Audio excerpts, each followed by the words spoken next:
वक्रतुंड महाकाय सूर्यकोटि समप्रभा निर्विघ्नं कुरु देव सर्व कार्येषु सर्वदा। देवी और सज्जनों, आप सभी का स्वागत है इस धोरों की धरती राजस्थान में, जिसे मरुभूमि भी कहा जाता है। ये भूमि वीर प्रसूताओं की भूमि कहलाई जाती है। इस धरा पर महाराणा प्रताप जैसे वीर तो महारानी लक्ष्मीबाई व पन्ना धाय जैसी वीरांगनाएं इतिहास का हिस्सा रही हैं। इतना ही नहीं, यहाँ संत दादू, मीराबाई, कर्माबाई, नरसिंह मेहता, कबीर जैसे संतों ने इस धरा पर अवतरित होकर इस पावन धरा को धन्य किया है। हम सभी इस माटी से जुड़े हुए जीव हैं और यह हमारे लिए एक बहुत ही बड़े सौभाग्य की बात है। हमारे वंशज विपरीत परिस्थितियों में भी अपनी जिम्मेदारियां निभाते निभाते अपना सब कुछ इस धरती पर न्यौछावर कर गए। आइए कुछ पलों के लिए आपको ले चलते हैं हमारे अतीत की ओर। सबसे पहले हम नमन और स्मरण करते हैं हमारी कुल देवी व गुरुदेव बाबा महाराज के श्री चरणों में। दोस्तों, दादू शब्द अपने आप में अपनत्व से भरा वो प्यारा शब्द है जिसमें अपनेपन का समुद्र सैलाब बनकर उमड़ने लगता है। दादू नगरी यानी हमारे गुरुदेव की भूमि, एक ऐसा गांव जो फुलेरा जंक्शन से 12 किलोमीटर दूर स्थित नरेना गांव है। इस तपोभूमि से हमारा गहरा रिश्ता है। वर्तमान समय से उस समय की तुलना करें तो सुविधाओं के नाम पर आज भी शून्यता मानी जा सकती है। वहां पे रेतीले धोरों के बीच दादू नगरी में श्री चांदमल जी मोदी एक सहज, सरल, मेहनतकश व जमीन से जुड़े व्यक्ति थे। कहते हैं ना कि श्रेष्ठ व्यक्ति के जीवन में हर कार्य श्रेष्ठ ही होता है। ग्राम्य जीवन में अलमस्त व सादा जीवन उच्च विचार से जीवन रूपी गाड़ी को सहजता से हाँक गए। आपको ये जानकर ताज्जुब होगा कि हमारे वंशजों को जयपुर राजघराने के महाराजा भोजराज सिंह ने इसी दादू नगरी में बसाया था। इस छोटे से गांव से गांव में हमारे कुल वंश के आदर्श, गर्व व गौरव के 5 रत्न हुए, जिनमें श्री चांदमल मोदी, उनके अनुज श्री चौथमल मोदी, श्री चंदनमल मोदी, श्री शंकरलाल मोदी व श्री रामनिवास मोदी जीवन यापन करते रहे। इन 5 रत्नों के बीच गुलाब से महक फैलाने वाली गुलाब बाई का होना भी किसी बड़ी सौगात से कम नहीं था। दोस्तों, हमारा परिवार तो वो परिवार रहा है जिस परिवार का रिश्ता शेरपुर पाकिस्तान से भी रहा, जहां पर हमारे पूर्वज अपने हाथों का हुनर दिखाने में पीछे नहीं रहे। हमारे वंशजों ने वहां भी हमारे होने का परिचय दिया है। चांदमल जी मोदी की जिंदा दिली को कभी भुलाया नहीं जा सकता। आपके 4 पुत्र व 3 पुत्रियों से सजा परिवार रहा। आपके ज्येष्ठ पुत्र श्री मोहनलाल मोदी और उनके अनुज श्री सोहनलाल मोदी, श्री हुक्मीचंद मोदी व श्री प्रेमचंद मोदी थे। वही आंगन को महकाने वाली 3 पुत्रियां गोमतीबाई, गीताबाई व कांताबाई सा संस्कारवान रही। बहन भाइयों से पूरा परिवार आनंद से लवरेज रहता था। क्या नहीं दिया इस पिता ने अपने जिगर के टुकड़ों के लालन पालन में। पत्थर का सीना चीर मेहनत का पानी निकाल सभी को सुदृढ़ बनाया। कहते हैं ना कि ऊपर वाला खुद नहीं आता, अपने रूप में किसी बंदे को भेज दिया करता है। ठीक ऐसा ही हुआ कुछ नावा सिटी के सेठ साबू जी के साथ भी। उनका ध्यान इन मेहनतकश, कला दक्ष, हुनरबाज व्यक्तियों पर पड़ा। साबू जी ने अपने लंबे चौड़े फैले व्यापार को पंख लगाने के लिए इन्हें अपने साथ जोड़ा तो आसपास के क्षेत्र में साबू जी के नाम का डंका बजने लगा। अपनी मेहनत, लगनशीलता, कर्तव्यनिष्ठता, सरलता व ईमानदारी के साथ बरसों कार्य करने के बाद सोहन लाल जी ने कलकत्ता में, मोहन लाल जी ने ख्वाजा नगरी अजमेर में और हुक्मी चंद जी ने बीकानेर में चक्की पत्थर का व्यवसाय किया। और लाडेसर भाई प्रेमचंद जी अपनी स्वरुचि से कपड़ा व्यापार, वस्त्र उद्योग में अपनी सेवाएं माया नगरी मुंबई में जाकर देने लगे। जोग संजोग कभी कभी ऐसा बनता है जो कहने व सुनने में गर्व व गौरव का एहसास दिलाता है। 3 भाइयों की शादी एक ही परिवार से होने के कारण भाई भाई के साथ साडू भाई भी कहलाए। हाँ, ये बात और है कि प्रेमचंद जी की बारात भले ही नागौर गई थी, मगर नोखा के पास नागौर होने के कारण उन्हें साडू मान लिया जाए तो कोई अतिशयोक्ति भी नहीं होगी। वर्तमान में जहां बच्चे 2 ही अच्छे की तर्ज पर चलने वालों के सामने अपने परिवार को अच्छे से चला पाना बड़ी ही दुविधा भरा माना जा सकता है, परंतु उस जमाने में मोहन लाल जी के 3 पुत्र 2 पुत्रियां, सोहन लाल जी के 2 पुत्र व 4 पुत्रियां, श्री हुक्मी चंद जी के 3 पुत्र व 3 पुत्रियां और प्रेमचंद जी के 2 पुत्र 1 पुत्री, इन सभी की परवरिश, शिक्षा, अध्ययन अच्छे संस्कारों के साथ परिपूर्ण रही। वर्ष 1967 हमारे वंशज मोहन लाल जी व हुक्मी चंद जी के लिए बीकानेर आगमन बहुत ही कारगर रहा। यहाँ आपने पूरे पारिवारिक जिम्मेदारियों को बखूबी निभाया। दोस्तों, सुख और दुख, धूप और छांव, दिन और रात का जोड़ा है। परिवर्तन प्रकृति का नियम भी है। हमारे परिवार के प्रणेता दादा साहब चांदमल जी का देहावसान वर्ष 1974 को हुआ, जो कि हमारे वंश में बहुत बड़ा आघात रहा। विधि के विधान के आगे सभी की व्यवस्था रहती है। जीवन पथ पर वर्षों से संघर्ष करने वाला साहस का यह रथ हमें अलविदा कह गया, मगर इनके चले जाने के बाद वात्सल्य व करुणा की मूर्ति ढापू देवी जी के कंधों पर पूरे परिवार का भार आ गया, जो कि ममतामयी मां हृदय में प्रेम, स्नेह व करुणा का अपार सागर ले सभी सदस्यों को अपने आशीर्वाद व मार्गदर्शन से प्रेरित करती रही। आपका सानिध्य पाकर हम सब जीवन रूपी उपवन में महक रहे हैं। जिन घरों में बुजुर्गों का सम्मान होता है, वह घर किसी जन्नत से कम नहीं होता। कवि का कथन भी है, मंदिर जाने को हुआ, आती मिल गई माँ, मैं कदमों में झुक गया, मंदिर हो गई माँ। माँ हमेशा स्वस्थ रहे, मस्त रहे, मुस्कुराती रहे व दीर्घायु रहे।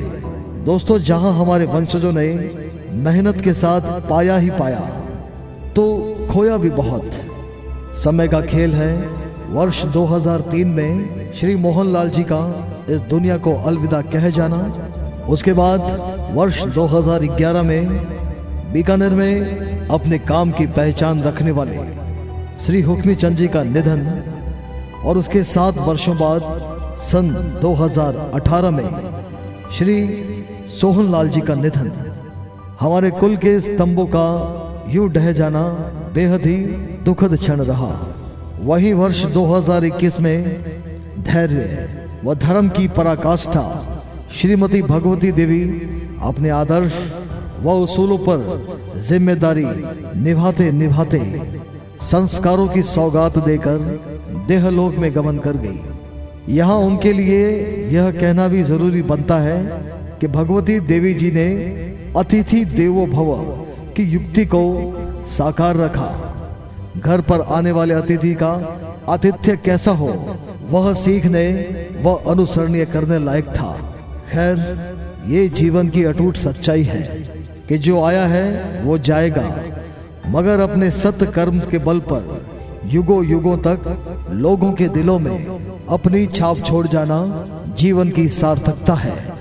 2022 का वर्ष शांत स्वभाव से जीवन के सफर में आनंद लुटाने वाली श्रीमती शांति देवी जी का शरीर शांत हो जाना हमारे पूरे परिवार के लिए आघात भरा रहा। दोस्तों, मिलना बिछड़ना संसार की रीत है। यहाँ आकर केवल जीवन बिता जाना जीवन नहीं, बल्कि लकीर का फकीर न बनकर कुछ नया ऐसा कर जाना होता है जिसे आने वाली पीढ़ियां याद करें और नाज करें। आइए आप और हम इन सभी दिवंगत आत्माओं को श्रद्धा से नमन करते हैं एवं उनके बतलाए सच्चाई के पथ पर चलने का वचन दोहराते हैं। इन सभी पवित्र आत्माओं को शत शत नमन। चिट्ठी न कोई संदेश हो, चिट्ठी न कोई संदेश, जाने वो कौन सा देश जहां तुम चले गए। चिट्ठी न कोई संदेश, जाने वो कौन सा देश जहां तुम चले गए। चिट्ठी न कोई संदेश, जाने वो कौन सा देश जहां तुम चले गए, जहां तुम चले गए। इस दिल पे लगा के ठेस, जाने वो कौन सा देश जहां तुम चले गए।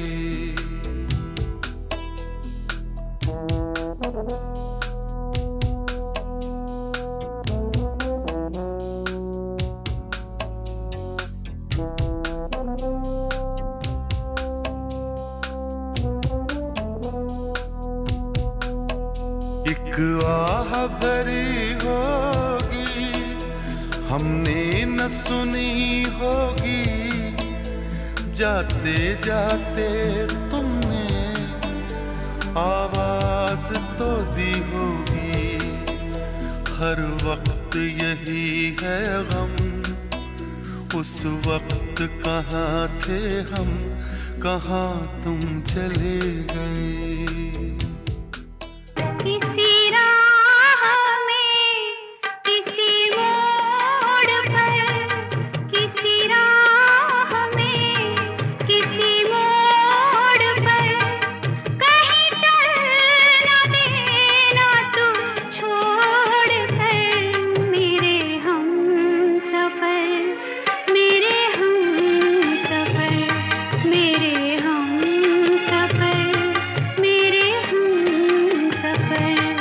किसी हाल में किसी बात पर कहीं चल न देना तू छोड़ कर, मेरे हम सफर, मेरे हम सफर, मेरे हम सफर, मेरे हम सफर।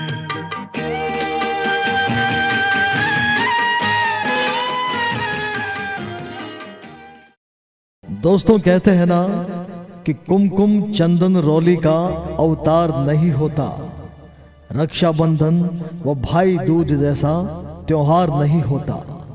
वो घर सूना सूना रहता है दुनिया में जिस घर में बेटी का अवतार नहीं होता।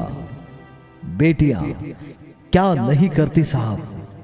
घर के आंगन में बहन बेटियां जब आयोजन से पूर्व मंगल गीत गाती हैं तो उस आयोजन की सफलता व सार्थकता निश्चित मान ली जाती है।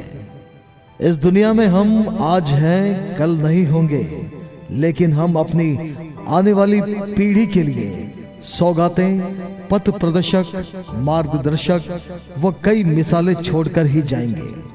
नसीहत व बसीयत उन सभी के जीवन में अनुकरणीय व अनुसरणीय सूत्र होंगे।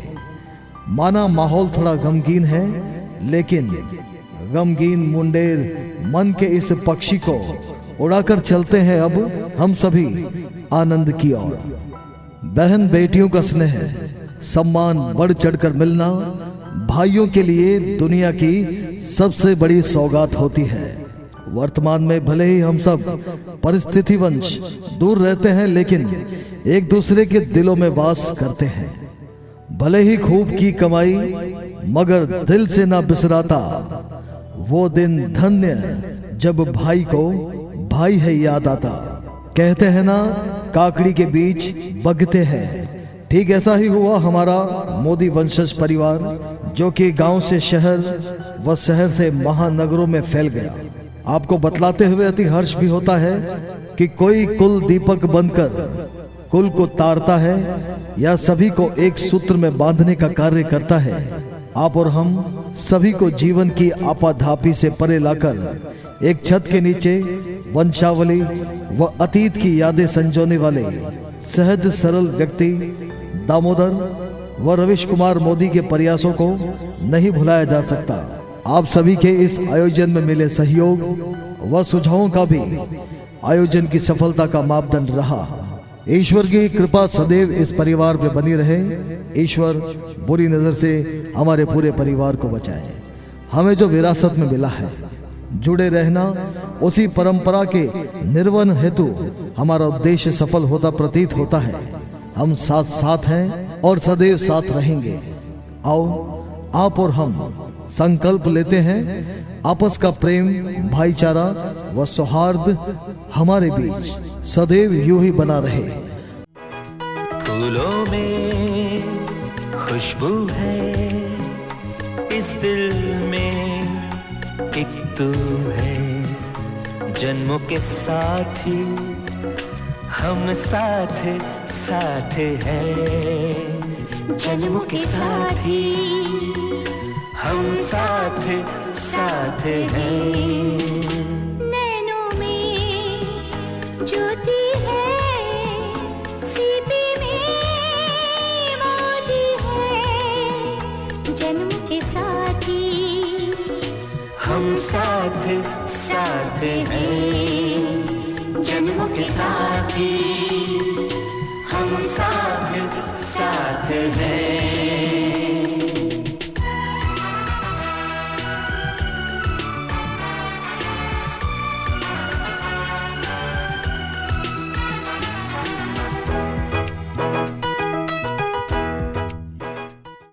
जहां हम बात भूतकाल व भविष्य की कर रहे हैं, वही हमारी नई पीढ़ी, नई जनरेशन से काफी अभिलाषाएं व आकांक्षाएं की जा सकती है। वर्तमान में नई नई टेक्नोलॉजी के दौर में हमारे बच्चे, किशोर, युवा काफी संतोषजनक स्थिति में माने जा सकते हैं। हम हमारी नई पीढ़ी की अध्ययन शैली, उनकी व्यवहारिकता, उनकी विचार शैली व संस्कारों के पालन के मध्यस्थ उनके श्रेष्ठ भविष्य की उम्मीद की जा सकती है। हमारे वंशजों, पूर्वजों और समाज का नाम सदैव ऊंचा, श्रेष्ठ व शिखर पर रहे, यही हमारी नई पीढ़ी को सीख भी है। नई पीढ़ी के लिए 2 लाइन से बात समाप्त करना चाहेंगे कि वक्त आता है, वक्त जाता है, वक्त को संभाल कर रखना। बच्चों, वक्त भी बेवक्त काम आता है। अंत में यही समझा जाए आज, होली के रंग अपनों के संग में, हम आनंद के रंगों से स्नेह की पिचकारी भर अपनत्व के वस्त्रों पर मोहब्बत से मार कर सराबोर रहें। आयोजन तो एक बहाना है, आप सभी को मिलाना है, एक दूसरे से जुड़े सदा प्यार के फूल खिलाना है। घर आंगन में किलकारियां गूंजती रहें, समय समय पर शहनाइयां बजती रहें। हम सभी भाग्यशाली हैं दोस्तों, हमारा जन्म इस वंश में हुआ, इस कुल में हुआ। हमारे वंशजों ने आन बान शान से हरी भरी बगिया हमें सौंपी है। हर व्यक्ति के चेहरे पर रौनक रहे, हमारी बगिया यूं ही महकती रहे। दुनिया के सारे गम हम सभी से कोसों दूर रहे। आप सभी का पुनः बहुत बहुत स्वागत, आभार, धन्यवाद। जय श्री कृष्णा। सभी बड़ों को प्रणाम और छोटों को प्यार। उम्मीद है आपने जो अभी डॉक्यूमेंट्री देखी, आपको उसमें बहुत मज़ा आया, आपकी बहुत सारी पुरानी यादें ताज़ा हो गई। इस डॉक्यूमेंट्री से हमें यह भी पता चलता है कि हमने एज अ फैमिली बहुत ही बड़ा डिस्टेंस कवर किया है, बहुत लंबे we have covered a long path. आज हम जहाँ भी है, हमने बहुत बेसिक से स्टार्ट किया था और हम अब आज सभी जन काफ़ी अच्छी पोजीशंस पे हैं, तो मुझे बहुत बहुत खुशी है। ये गेट टुगेदर हम बहुत समय से करना चाह रहे थे। मुझे स्पेशल थैंक यू बोलना है दमू भैया को कि उन्होंने मुझे मौका दिया इस प्रोग्राम में पार्ट होने का, और थोड़ा बहुत जो भी मैं कंट्रीब्यूट कर पाया, मैं अपनी तरफ से मैंने बेस्ट प्रयास किए, लेकिन जितनी मुझे लगता है मैं उसमें थोड़ा शॉर्ट पड़ गया, बट दम्मू भैया ने वो सारी कमी पूरी कर दी। उनका बहुत बड़ा योगदान रहा है इस गेट टुगेदर को रियलिटी बनाने का। उम्मीद है आप सबको बहुत मज़ा आ रहा है। मैं ये वीडियो ऑफिस से शूट कर रहा हूँ, तो मुझे क्षमा करें, सेल्फी मोड पे शूट हो रहा है और थोड़ा कैमरा वगैरह हिल रहा है, तो I am sorry, but I really wish कि हम ऐसे ही मिलते रहें, इसी तरह से हम फुर्सत के पल निकालें, एक दूसरे से बात करें। आज के सोशल मीडिया के ज़माने में इस तरह से समय बिताना भी एक बहुत बड़ी लग्जरी हो गई है अब, जो हम कर नहीं पाते चाहते हुए भी। और जो लोग इस प्रोग्राम का हिस्सा नहीं बन पाए स्वास्थ्य कारणों से या अपने बिजी शेड्यूल के चलते, मुझे यही कहना है कि हम उन्हें बहुत मिस कर रहे हैं। आप सब होते तो हमें और मज़ा आता, लेकिन आप सभी का आशीर्वाद हमारे साथ है, हमें पता है, और इसीलिए कार्यक्रम इतना सफल हो पाया है। आप सब प्रोग्राम को एंजॉय कीजिए और सभी को जय श्री कृष्णा, और उम्मीद करते हैं हम बहुत जल्द फिर मिलेंगे। जय श्री कृष्णा। सभी बड़ों को मेरा प्रणाम और छोटों को ढेर सारा प्यार। अभी जो डॉक्यूमेंट्री हम सभी ने देखी, वो एक साधारण सी फिल्म नहीं थी, वो हमारे परिवार की एक कहानी थी। हमारी जड़ें, हमारे संस्कार, हमारे परंपरा को दर्शाती है। हम बहुत ही सौभाग्यशाली है कि हमें इतना प्यारा, मजबूत और एकजुट परिवार मिला है। मैं आप सभी का तहे दिल से धन्यवाद करती हूँ। Thank you everyone for being a part of this get together, and I'm very lucky and I feel blessed that I'm part of this family, and I enjoyed this get together a lot, and I hope that everyone here enjoyed too. Thank you so much. Jai Shri Krishna.